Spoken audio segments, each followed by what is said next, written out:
Matt McCarthy of the WPEI U.S. Cellular Sea Dogs radio network here with you today, and also here with me today, Kevin Youkilis. He is the latest inductee to the Unum Sea Dogs Hall of Fame. And first of all, Kevin, I'll open up by saying congratulations. Oh, thank you so much. It's quite an honor, and it just it's crazy to think how long ago that was.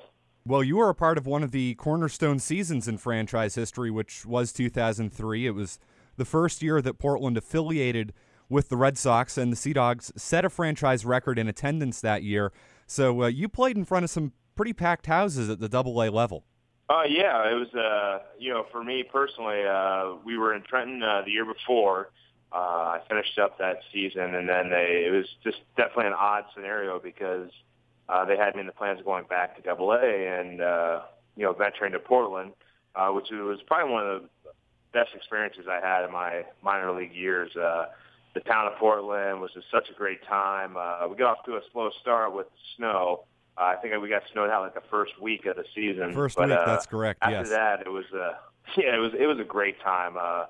One of the better years of my life in baseball. Now, in that same year, of course, you reached base in 71 straight games, and the time you spent between Portland and Pawtucket, you tied Kevin Millar's record. I suppose that probably only helped feed into the whole Greek god of walks thing from Moneyball, huh? Portland was the first time that the media actually came to me about that because the Moneyball was actually off of my Lowell spinner season. But I'd have to say the Moneyball, when that came out, I was getting interviewed constantly and being asked about the Greek god of walks label all throughout Portland. So, I always joke around, and I'm not Greek.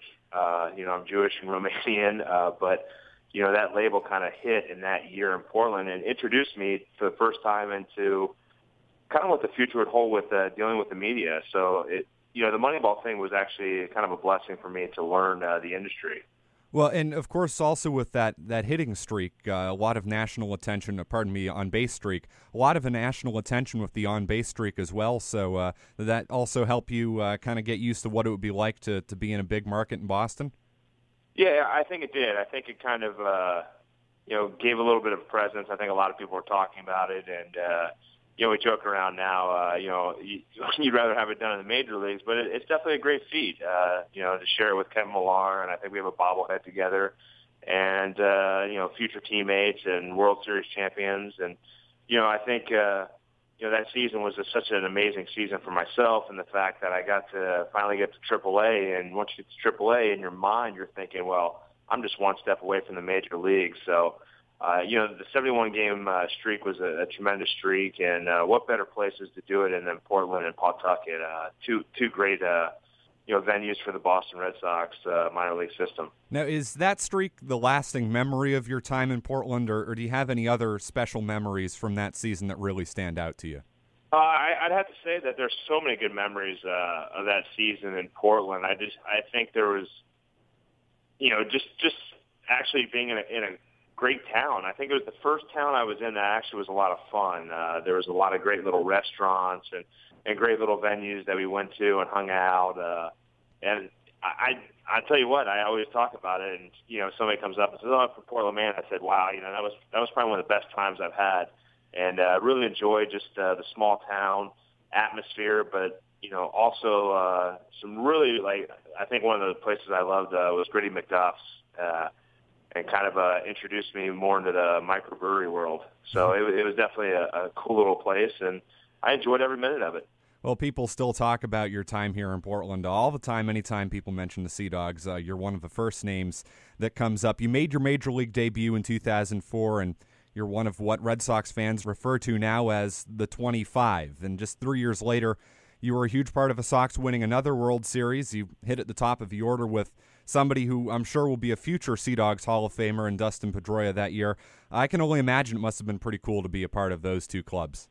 I think each team was different in its own way, and a little bit of carryover with some players, and it was an amazing time in my life, and it seems like it's so far in the past, but it really wasn't. If you look back, it's about the 10-year mark, 2004, and there's been there were so many great runs we had, and almost making a few other times in 2008, of course. But that was probably one of the greatest things is the guys we played with, and especially you come up through the minor leagues with. There was a few guys that we actually got to enjoy those moments down the road and remember and kind of talk about our times in the minor leagues. And that's one of the things my buddies are always like, oh, give me a good story about the major leagues. I'm like, there's way more stories that, bring a lot more humor to light in the minor leagues.